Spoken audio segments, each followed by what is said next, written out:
Hello, sisters and brothers. Most of us Americans will remember George Floyd.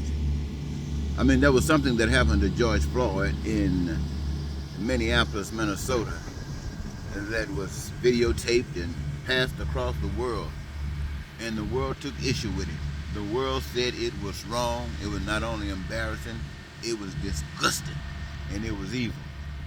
And they made promises that they would address it in Minnesota and in the rest of the states throughout the country. And some maybe did nothing major, I'm sure, and some did nothing. I'm sure of that as well. How many of you remember Rodney King?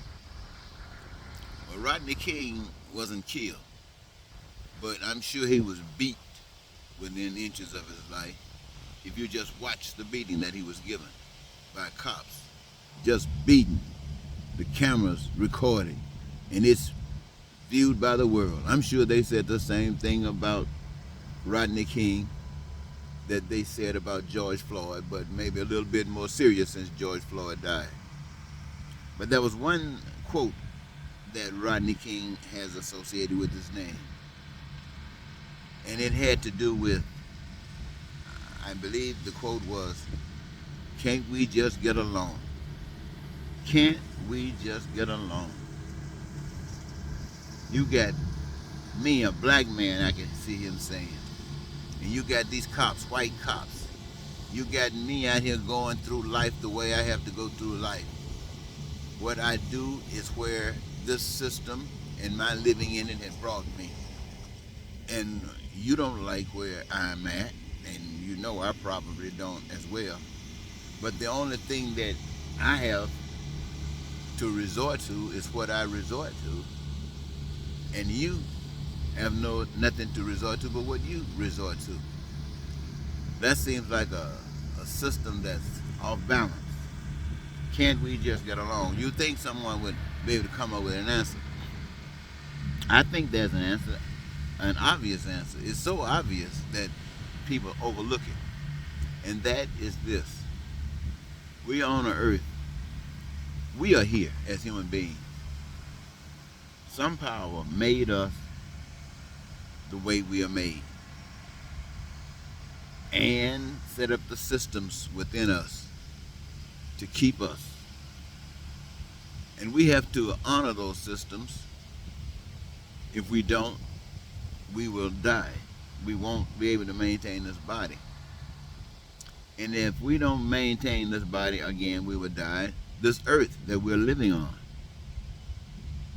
I know it seems like it's bigger than our bodies, but it too has got to be maintained, at least by that part, which we as individuals have something to do with. Now, a lot of that stuff we don't have anything to do with, that's in God's hand. But the pollution and all the other stuff that tears down the society, as far as the earth, the air, the rivers are concerned, we play a major role in that. We as people play a major role in that. So, if we're going to say, can we just get along? Yes, we can just get along if we want to. We can all be satisfied if we want to. You see, like we see this earth, we have no problem when we see this earth. Sometimes we get a little confused. We think that because we play a role in bringing human beings upon the earth, that we are more than what we really are. But we are just a role-playing entity in that process. Now, this earth being here, you know we're not having no kind of, we just benefit from that.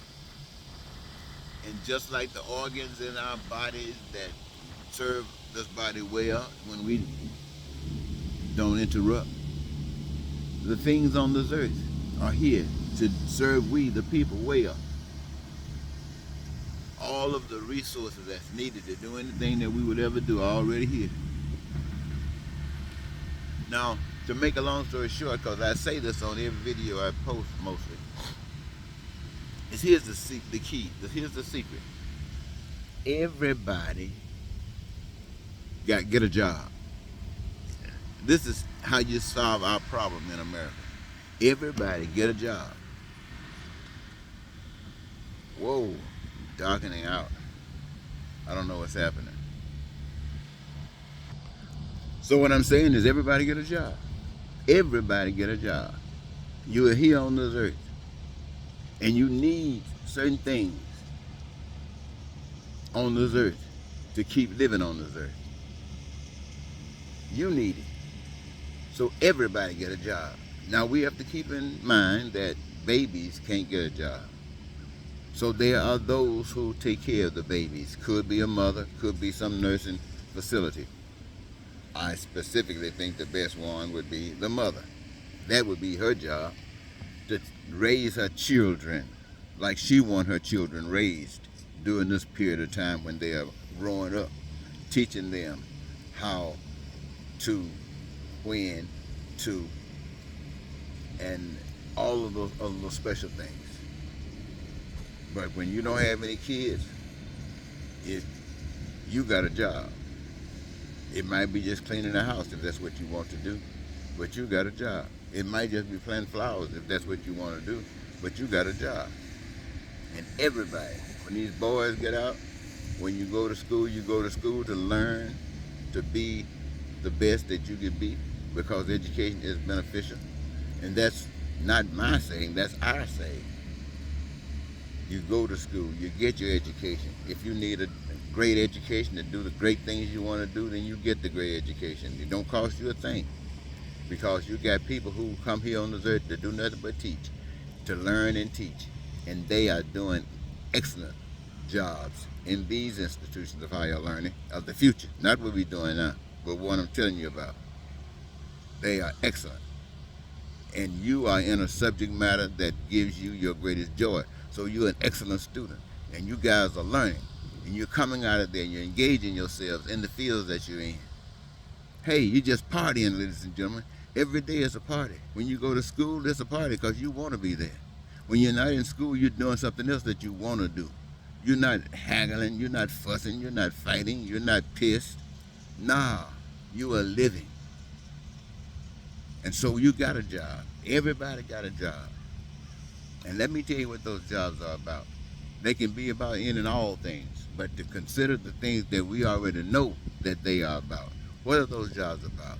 They're about food and clothing and shelter and education and health care and transportation and infrastructure and all of those things. That's what they are about. And you who are in these positions of the future are there because you love it. You love it. Whatever role you play in the structure, whatever role you play in the schematic, whatever role you play. And sometimes there might be so many roles doing one thing. But each of those roles are important. And they're filled by people who love doing it. And since you love doing it, it's the greatest thing you can, or even imagine anything greater.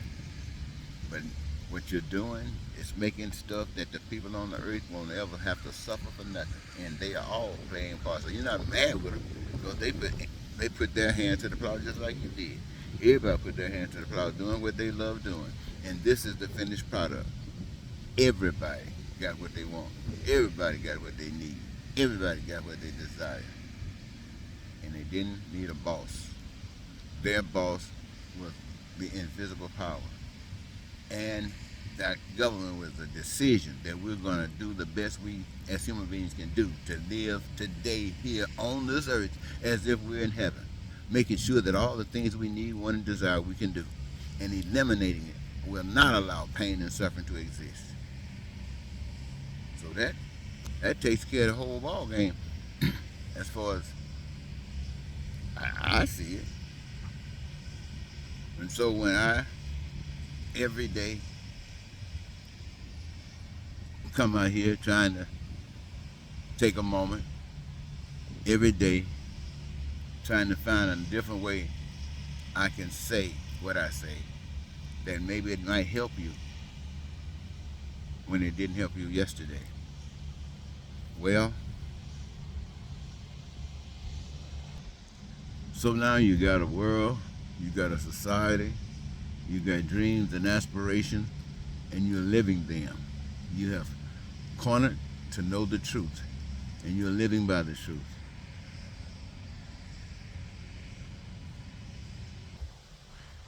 You may ask, how can we, living the way we do today, switch and change to a system as I've described it here?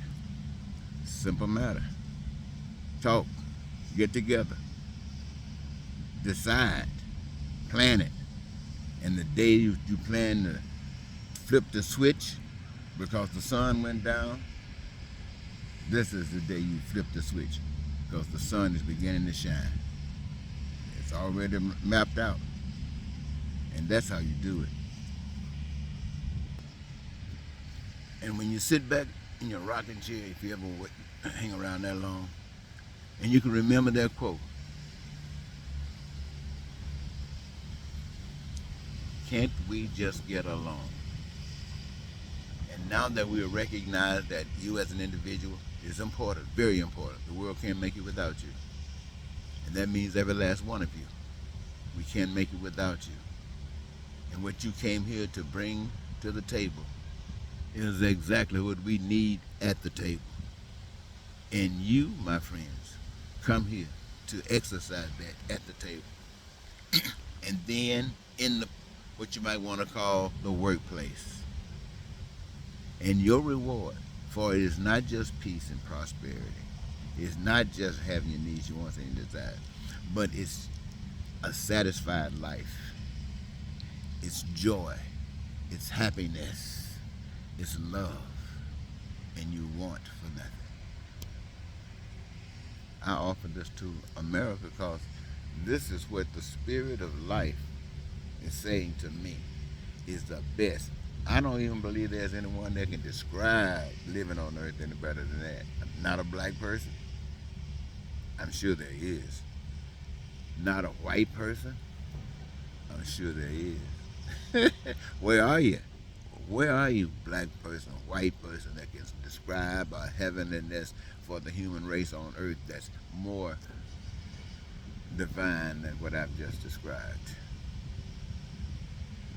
And since no one can top that, ladies and gentlemen, why are you going to go to the polls and vote for Trump? I don't even understand that. Now, voting for the Democrat, I can see you voting for that just so you can say you voted for your president. But knowing that that president, whoever it is, and I'm thinking it's going to be Ms. Harris, President Kamala Harris, will be, according to what I hear her say, she'll have no problem understanding what I've just described here. And all of those of you who feel the same way know that your representatives in the Congress, if you want to call it that, feel the same way. And so what we feel here is a way of life that we've chosen, and there it is. Thank you.